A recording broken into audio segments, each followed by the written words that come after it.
États-Unis jamanadenw ye kunnafoniw taabolo bɛ ɲini ka bila kiiri tigilamɔgɔw ka bolo ka politikiko nasiraw fɛ min dɔ bɛ tali kɛ Amérique ka sariya sen 14nan kan n'o bɛ wele ko 14e amendement farafina sanumugujɛ n'o ye kɔɔrimugu ye ko Benin jamana ye san sɔrɔ Mali jamana kan min kɛra farafina jamana fɔlɔ ye kɔɔri sɛnɛli la ninnu de bɛna kɛ aw ka bi Malikura kunnafoniw la kumaba dɔ ye ka fara an ka fasirikɛlaw ka kunnafoni latɔmɔlenw kan Mali farafinagun kan ani diɲɛ fan wɛrɛw fɛ a y'aw bisimila. An balimaw an ka foli b'aw ye a y'aw bisimila VOA Banbara ka Malikura kunnafoniw kan ka bɔ studio 53 kɔnɔna la VOA soba kɔnɔ Washington DC. Kunnafoniw an b'a kɔrɔtigɛ ni Amérique jamana kunnafoniw ye baw jamanatigi Donald Trump ye laseliw kɛ kunu ko États-Unis jamana bɛna sɔn k'a bolo da Gaza kan o nɔgɔni fɛ a ye wele bila Gaza dugudenw ma k'u ka jamana bila pewu ko ka taa sigi Jordani ani Egypte jamana kan a bɛ nin kunnafoni lase waati min na a y'a sɔrɔ Israel jamana ka minisiri ɲɛmɔgɔ Benjamin Netanyahu o tun bɛ a kɛrɛfɛ Amérique masayaso Maison Blanche kɔnɔna la VOA ka laselikɛla Patsy Widakuswara ale ye ni kunnafoni ninnu tɛntɛn Kayatu Tarawele b'a bayɛlɛma bamanankan na. Gaza ka bayirika caman minnu tun y'u ka sow bila fitinɛ masiranya ma bɛ ka segin ka na u ka sow cilenw kɔnɔna la bɛnkan sɛbɛn waleyali kɔfɛ janvier kalo tile 19 Israel ani Hamas cɛla la. Tarata don l'Amérique jamanakuntigi ye laseli kabakoma dɔw kɛ. L'Amérique bɛna Gaza minɛ awa an bɛna baara ɲuman kɛ a yɔrɔ kɔnɔna la. Trump tɛmɛna a ka hakilinajilenw sanfɛ ka Gaza sigibagaw labɔ u sigiyɔrɔw la k'u bila ka taa Jordani ani Misra jamana kan. A ko a bɛ fɛ ka yɔrɔ nin baara k'a yɛlɛma k'a kɛ arabula bagukɛla yɔrɔ ye. U kumana mɔgɔ fɛ a hakilinaw kan u bɛɛ y'a yira k'a fɔ ko l'Amérique ka yɔrɔ minɛ k'o ye hakilina ɲumanba de ye ko sabila u bɛna a baara o senfɛ mɔgɔ caman bɛna baaraw sɔrɔ ayiwa yɔrɔ bɛ yɛlɛma k'a kɛ yɔrɔ ɲɛnamaba ye. Sisan kɔni mɔgɔ si tɛ se k'a lajɛ sabila saya ani yɔrɔ karilenw o dɔrɔn de. Benjamin Netanyahu banisirala premier ministre ye a ka dunan ye l'Amérique masayaso kɔnɔna la. N y'a fɔ wa n bɛ segin a kan i kɛra banisirala teri ye ka k'a fɛ min ɲɔgɔn ma deli ka sɔrɔ fɔlɔ l'Amérique masayaso kɔnɔna la.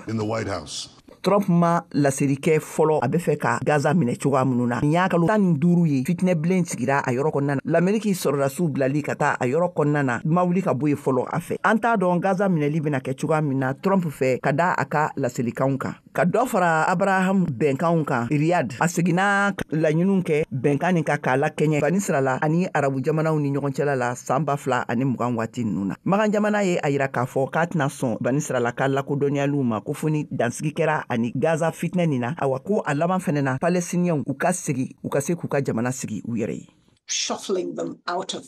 Ka mɔgɔw labɔ u sigiyɔrɔw la Gaza kɔnɔ k'u bila ka taa jamana wɛrɛ la o tɛ ko ɲɛnama ye. O kama a bɛna kɛ fɛnfasiyɔn dɔ fɛnɛ ye min ye ka kuma fɔ joona ye. An t'a dɔn i n'a fɔ fɛn caman ka ɲɛsin président Trump ma u bɛ cogoya minnu na an kɔni an bɛ makɔnɔli kɛ fɔlɔ. Trump ka laselikanw Gaza kan ye tamasiyɛn laban ye min bɛ ka kɛ nin waati in kɔnɔna la ani a bɛ fɛ ka fɛn minnu kɛ n'a bɛ a la ka olu laseliw kɛ i n'a fɔ a y'a fɔli min kɛ k'a bɛna taa Groenland min bɛ Danemark bolo o san cogoya minnu na ka Canal de Panama fɛnɛ minɛ ne ka tila ka Canada fɛnɛ mara. Sani ani Netanyahu ka ɲɔgɔn ye ni ɲɔgɔn cɛ Trump ye yamaruya di fɛnɛ ko ka gɛrɛntɛ sigi Iran kan k'a bila kɔlɔsi kɔnɔ yaasa ka a bali a ka arme nucléaire kuraw dilan. A ye dansigi kɛ duniya kelenya tɔnba ka cakɛda min janbɛ Palestine kɛlɛɲɛbolilaw la ka baaraw la a ye l'Amérique sama ka bɔ duniya kelenya tɔnba ka adamadenya hakɛw lakɛɲɛ kulu tɔndenya la a bɛ min jate antisémite ye. Amérique jamanatigi Donald Trump ka fangata waati tun ye laseliw kɛ k'a fɔ ko dunanw ani maa sɛbɛnta minnu bɛ na Amérique jamana kɔnɔ yan ka n'u denw sɔrɔ ko olu ka denmisɛnninw tɛ se ka kɛ cogo si la Amérique jamanadenw ye nin koɲɛ kuma cayalen don fɛn min ye kiiriko ani politikiko bunankun kan ye baw a yirala k'a fɔ ko a bɛna sɔn ka dansigi Amérique jamana ka sariya sen min bɛ wele ko 14e amendement ni o sigira sen ka san 1868 waati ko dan bɛna sɔn ka sigi o koɲɛ la. VOA ka kunnafoni dila min ka koɲɛ sigilen don dunanw ka sɛgɛsɛgɛli kama n'o ye Aline Baro ye ale ye ni kunnafoni ninnu walawala n'a man jara VOA Banbara tɔgɔ la. États-Unis sariya sunba ka sariya min bilara sen kan san 118 waatiw la n'an ko 18e siècle tungarankew ni fasodenw kama sariya bulon de bɛ ŋaniyaw ta o siratigɛ la nka jamanakuntigi Donald Trump y'a fɔ ko tungaranke minnu bɛ wolo États-Unis u tɛna kɛ fasodenw ye tugun. anw ka jamana dɔrɔn de bɛ sɔn o ma ni min wolola an fɛ dɔrɔn a bɛ kɛ fasoden ye i n'a fɔ aw b'a dɔn cogo min na o ye kolankolon de an hakili la an y'a fɔ ka da sababu dɔ de kan wa dɔw tun b'a fɛ ka nin ŋaniya in lawuli kabini waati jan Donald Trump ka ni laɲini mɔgɔ caman ma sɔn a ma États-Unis bawo u y'a jira ko sariya sen 14nan n'o ye 14e amendement ye n'a bɛ yen hadamadenw hakɛw kama jamanakuntigi si tɛ se k'o lawuli Amerika Tuyette Douane ye Asie ni Amérique musow ka tɔn mɔgɔ dɔ ye. Originally, a daminɛ a kɛkun ye de farafijɔn minnu tun bɛ yan walasa u ka se ka Ameriki fasodenya sɛbɛn sɔrɔ wa sariyabulon ka sariyaw jamana kuntigi si tɛ se k'u ban ma sariyabulon dɔrɔn pewu de bɛ se k'u lawuli wa jamana kuntigi ka nin ŋaniya in man kan nka Donald Trump kɔni n'a jɛɲɔgɔnw ka laɲini ye de ka sariya in ta tungarankew kama walasa jamanadenw ka hɛrɛ sɔrɔ Brian Mbabe n ka fɔ la républicainw ka wasaden jamana kuntigi Trump y'a fɔ ka jɛya ko ka sariya ta tungarankew nacogo kama ani ka sariya sen 14nan lafasa o b'a to Amerika jamanabaya bɛ d'a ma a ka nin ŋaniya in tarikuw kɔnɔ b'a to tungaranke minnu wolola an fɛ dan bɛ sigi u ka fasodenya sɛbɛnw sɔrɔli la Trump ka laɲini waleyali bɛ sɔn ka gɛlɛya sariya siratigɛ la bawo an bɛ waati min demokratiw ka politiki tɔn procureur bɛ mara 22 minnu kɔnɔ ye sɔsɔli sɛbɛnw bila kiiritigɛsoba la ka jira ko Donald Trump ka hakilina in bɛ sariya sen 14nan sɔsɔ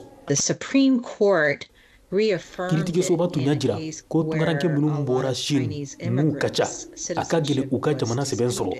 nka a laban kiiritigɛsoba ko sariya sen 14nan b'a to o tungaranke chinois bɛ jamana sɛbɛn sɔrɔ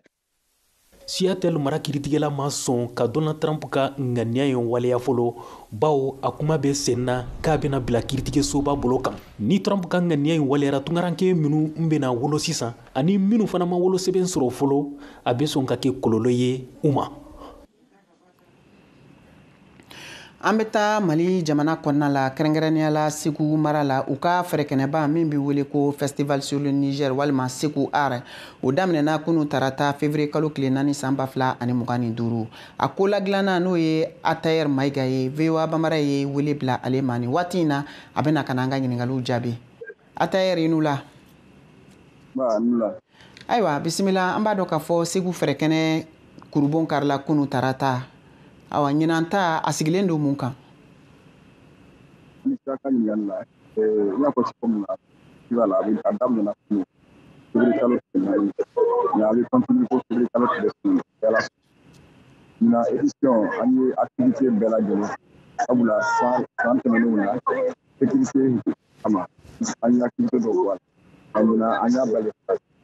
min ye concert géant le Niger ye an bɛ artiste wele ka bɔ la farafina ni diɲɛ kana u ka se k'u dɔn ani sɛnɛ salon d'art contemporain fana b'a la min ye ɲɛgɛnnaw ye min ye art ye an bɛ denmisɛnninw ka baarakɛnɔw yira o bɛ kɛ sababu ye ka lakodɔn o bɛ kɛ sababu ye fana ka sugu dɔ d'u ma sabula œuvre min bɛ yan an b'u feere sugu kɔnɔna la minnu bɛna festival la foire artisanale de Segu fana bɛ yen sabula ni min ko festival dɔnni ka yɛlɛ dɔrɔn tɛ tɛgɛrɛ fɔ dɔrɔn nka a bɛ se ka kɛ sababu ye ka dugu yiriwa ka région yiriwa ka gɛlɛya yiriwa festival sur Niger b'u fili yira depuis a daminɛ kuma sabula ni foire in bɛ a tile caman ladon la foire fana bɛ ɲɔgɔn caman kɛ activité wɛrɛw bɛ yen sabula n'an ye musique fɔ o ye moderne ye nka an bɛ manifestation traditionnelle fana kɛ an bɛ caravane culturelle pour la paix bɛɛ b'a dɔn Mali bɔra nin y'a san 11 ye an ye caravane ani festival au désert du Mali ani festival Taragal du Maroc san o san an bɛ ɲɔgɔn sɔrɔ an bɛ jɛ ka fɛn ani keleya an bɛ jɛ k'o festival ayiwa ɲinan ta tako 21 na hukumu kɔnɔ lakanako bɛ cogo di Segu mara la yen ɲinan édition lakanako an bɛ se k'a fɔ a bi na alhamdulillah sabula jamana ɲɛmɔgɔw o ye an dɛmɛ kɛ na n'an bɛ se ka mun fana fara ni san laban ninnu na lakana ko caman de farala kan caman farala kan hali ni ye mɔgɔ ɲininka ni situation ɲininka i b'a dɔn ko san 5 ɲinan kɔ kan fɛn caman falenna la donc jamana ɲɛmɔgɔ an b'u fo yan sabula ni san dama dama na u b'an dɛmɛ lakanaso la parce que festival sunnitaire ye événement international ye ne mali image ɲuman mana kan ani o de kosɔn u ka soutien belebeleba de u b'an dɛmɛ t'a bali an yɛrɛ ka système de dɔw bɛ yen min bɛ kɛ sababu ye ka adamadenw ni setigiw bɛ se. Ayiwa an b'a dɔn k'a fɔ mɔgɔ caman n'o ye dunanw ye olu bɛ bɔ diɲɛ fan caman fɛ ka na festival sur le Niger kɛnɛ kan ɲinan i bɛ se k'a fɔ an ye jamana joli tun makɔnɔlen don. Na jamana 40 ni fɔ makɔnɔlen don an bɛ ka maa hakɛ min fana makɔnɔ a ka ni maa ba 40 plus de 40 000 wa an bɛ se ka mun fara o fana kan ɲinan an ye édition couplée ni an ye mun wele semaine de la fraternité de l'AES an ye festival édition couplée o la. Donc, au dame, on a fait le travail. On a continué pour attaquer le temps. Vous connaissez la dimanche qui a été au fond de l'Amérique, bien, on a célébré.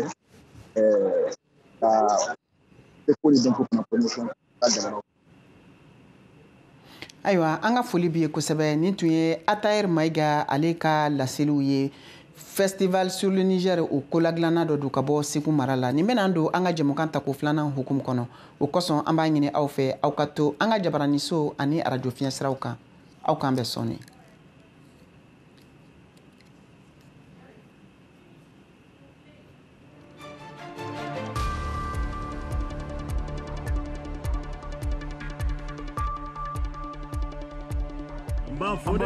ani yantuma an ka nin dɔgɔkun babu a bɛna tali kɛ baara kasara damada sanubɔyɔrɔw la Mali kɔnɔ. Bolola baarakɛlaw ka damada sanubɔ Mali kɔnɔ o bɛ tɔɔrɔ ni kasara jugu ye jagokɛlaw ka baara denmisɛnninw ka baara ani waati ni sigida lamini balawu bɛ yɔrɔ minnu na. Mun kan ka kɛ Mali fanga ani sigida ladatɔnw olu bɛ se ka bolola baarakɛlaw ka damada baara kɔlɔsi ani ka baarakɛlaw lakanani sabati wa? Aw hakilina ye jumɛn? Ni minnu b'a fɛ k'u da don an ka jumadon n'o ye février kalo o tile 7nan baro la a y'aw tulo sɔgɔ VOA Afrique kan an b'a fɔ jɛmukan kɛnɛ ayiwa nin kana fɔ kɔ dɛ.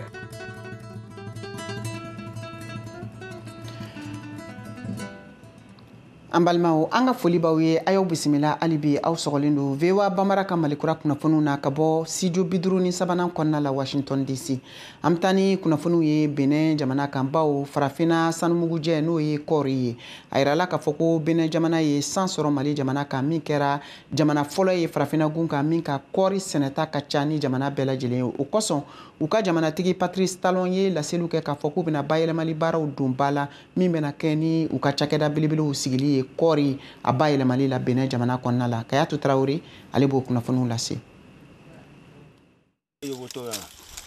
Mathias Ozonudo n'a si bɛ san 50 la a n'a ka baarakɛden 3 bɛ ka basi nugujiman dɔ fɛnsɛ duguma u fɔla ka a ka hɛktari 3 kɔɔri sɛnɛlenw yɛrɛkɛ min sanfɛ Dassa Zumɛ mara la Benin camancɛ yan fanfɛla marayɔrɔw la. Salon samiya jara sabula n ye kɔri tɔni 4 de sɔrɔ n ka foro kɔnɔna la. Ɲinan kɔni m'a dɔn joli bɛna sɔrɔ nka n jigi b'a kan k'a fɔ ko ɲinan sɛnɛ o bɛ sɔn ka diya kosɛbɛ ka tɛmɛ salon ta kan.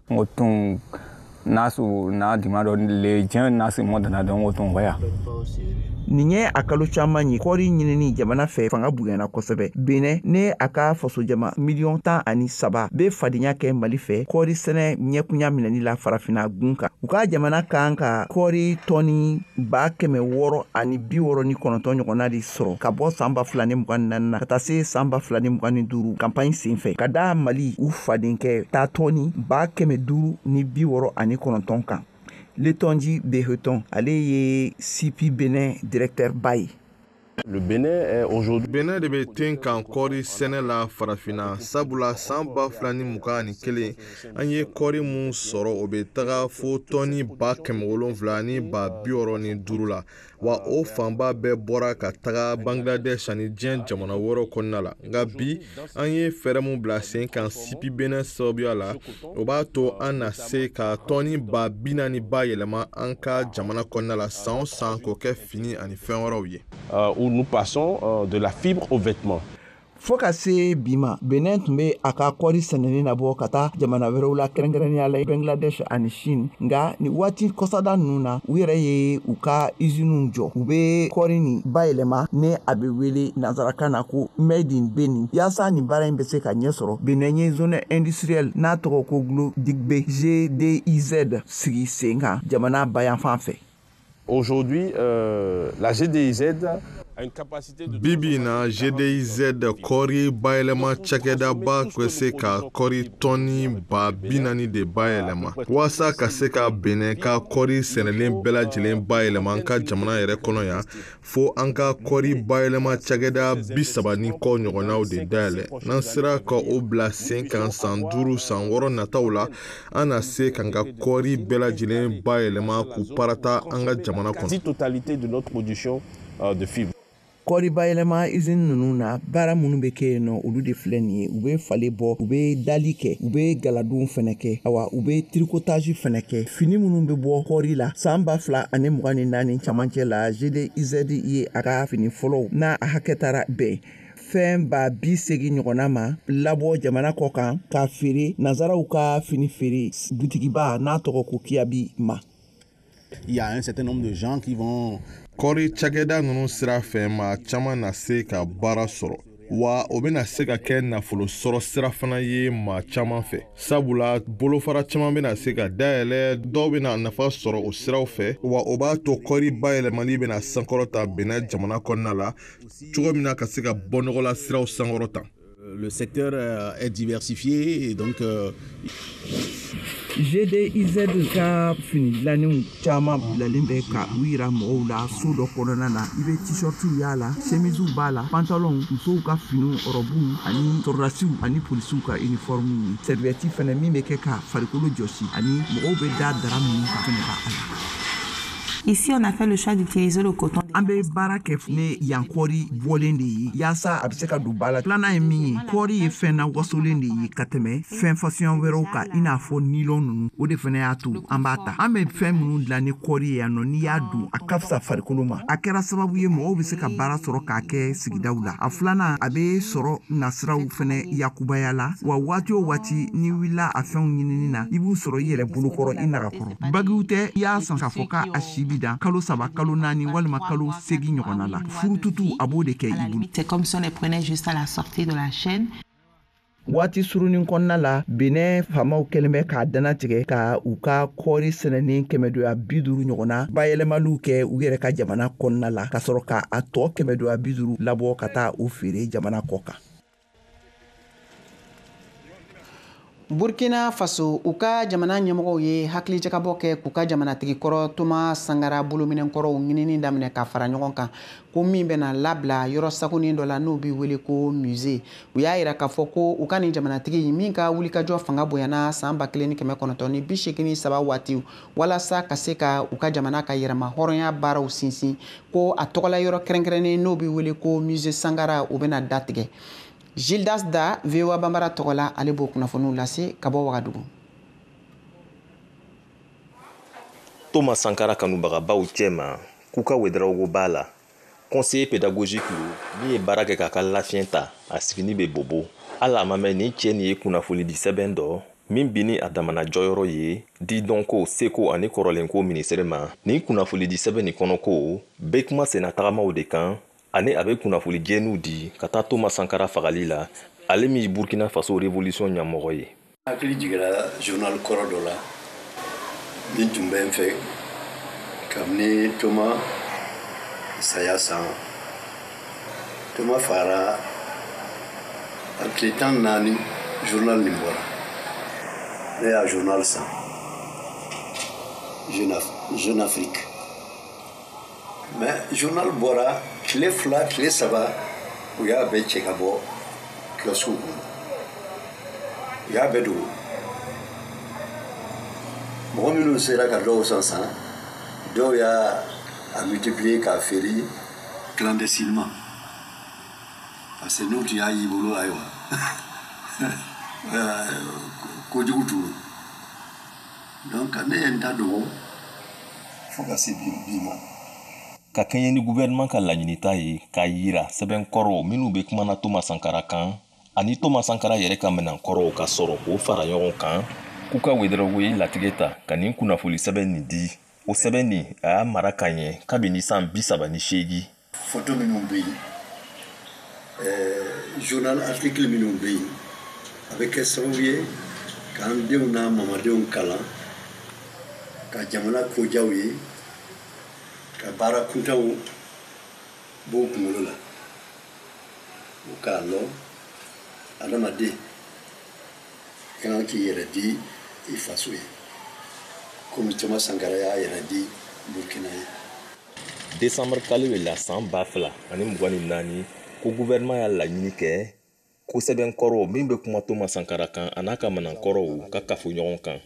Kabini o waati Gilbert Ouédraogo ale min ye lɔnko seko ani kɔrɔlenko ministre ye bɔla ka kunnafoni jɛniw di. Sɛbɛnkɔrɔw lo minnu kɛra i n'a fɔ l'État ka sɛbɛnw ani capitaine Thomas Sankara ka sɛbɛnnikɛniw a ka kumakɔrɔw fana b'a la minnu bɛ se ka lamɛn ani ɲa bɛ se ka da minnu kan. O fɛn kɔrɔ ninnu lo ka taa fara a yɛrɛ la minankɔrɔw kan. Anw bɛ fɛ ka olu de kafo jamana mumɛn kɔnɔ ani jamana yɛrɛ kɔ kan.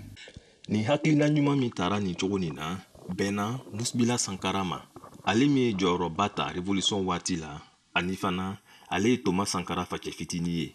Je trouve que c'est une bonne chose. Ne kɔni fɛ ko ɲuman lo mun kama ni nin kɛwale sugu nin tɛ yen sɛbɛn dɔw bɛna tunu ni o kɔnɔ ko ani o hakililaw ye o ra ne kɔni ka miiriya la nin ye ko ɲuman le ye ni a sera ka kɛ a kɛcogo ɲuman na. Ça se réalise bien. Minnu dun ye sɛbɛnkɔrɔw ye min bɛ kuma Thomas Sankara kan u b'a bolo nga a sirili lo sɛbɛn ninnu na kosɛbɛ.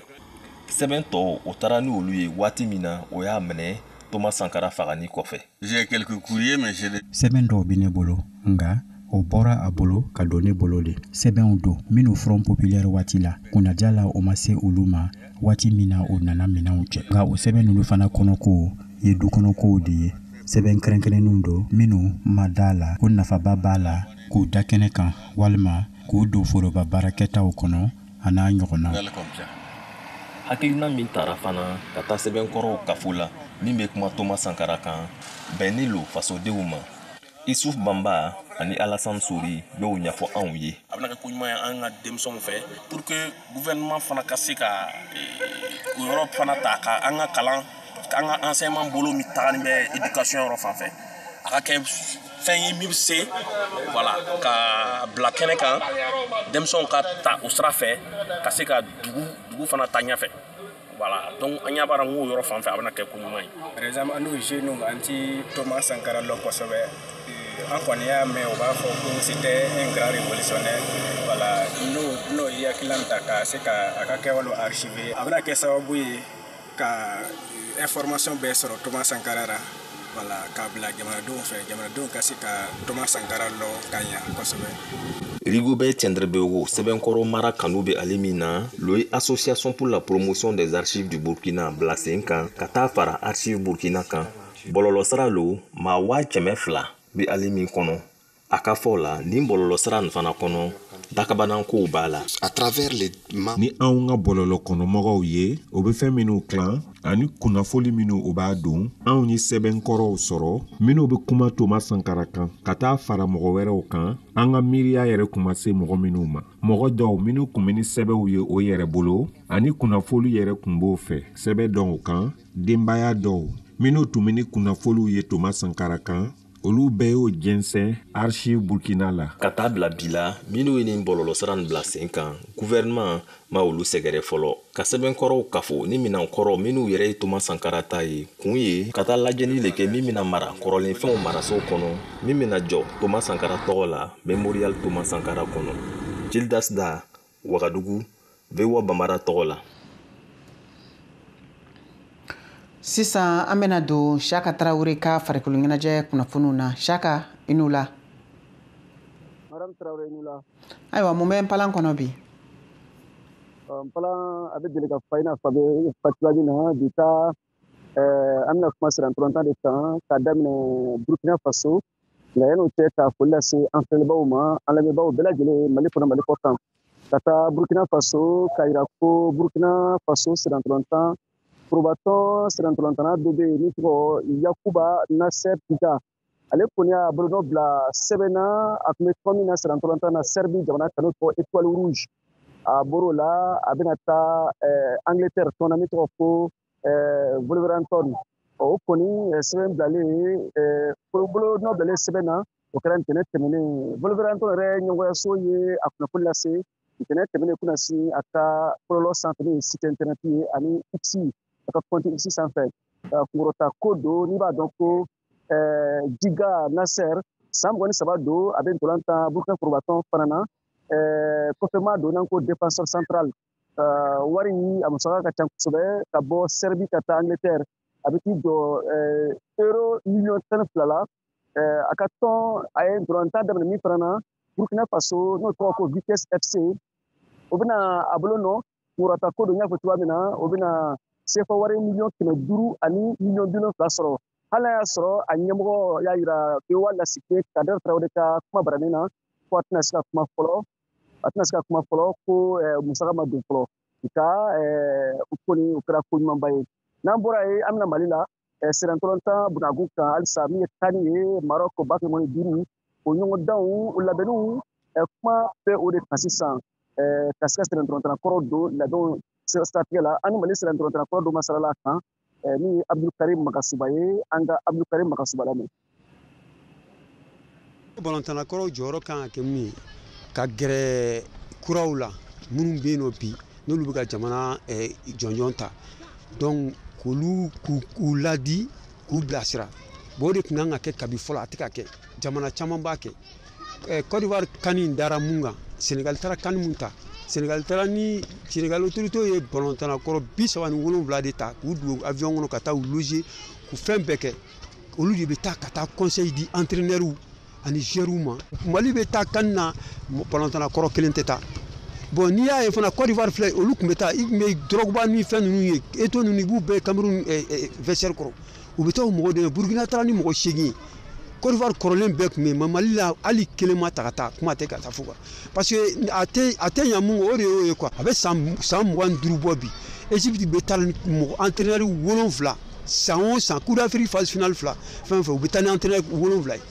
olu bɛ taa fara u bɛ t'u sigi ka balontan lajɛ ka entraîneur dɔ in u ye mun ye u b'o fɔ ye o b'u dɛmɛ Égypte ye Coupe d'Afrique ta siɲɛ 3 ka tugu ɲɔgɔn kɔ o bɛɛ prévu dɔ ye Sénégal t'a la olu nana ni coupe ye bon mais il faut qu'an fɛnɛ ko ɲɔgɔn de kɛ n'an yɛrɛ ma se ka ko kɛ n'an ye mɔgɔw ye k'a kɛ an k'u ladege n'a ka ɲi o de b'an jɛ don n'a nata la kɛra cogo cogo f'a ka segin ka na balontanna kɔrɔ de ma pour que k'a yɛrɛ parce que olu ka baara de y'o ye o an tɛ se ka taa bureau kɔnɔ ka taa k'an bɛ taa ko kɛ mais n'an ka u ye ballon de ta u b'o de ɲɛdɔn u bɛ se ka mɔgɔw dege o de la donc kan ka bila o de la ni ɲinan kɛra o kɔ balontan di minnu ma i bɛ se ka kɛ i ye entraîneur ye i ma balontan d'accord mais ni balontan sera yɔrɔ dɔ ma tant que i ma balontan ko dɔw bɛ yen i tɛ se k'u dɔn balontan na tant que i ma ballon yɛrɛ ta. Mariam an bɛ bi taa bila yan k'an bɛ da ɲɔgɔn ye n'Ala sɔnna ma araba nata an bɛ ɲɔgɔn sɔrɔ ka bɛɛ lajɛlen fo ka to VOA lamɛnni na. Ni tun ye VOA ka kunnafoniw ye Malikura kunnafoniw kɛnɛ kan an ye min sɔrɔ ka di aw ma o de tun ye nin ye an b'a fɔ aw ye k'aw ni ce aw ka kulomajɔ la aw k'an bɛn waati wɛrɛ.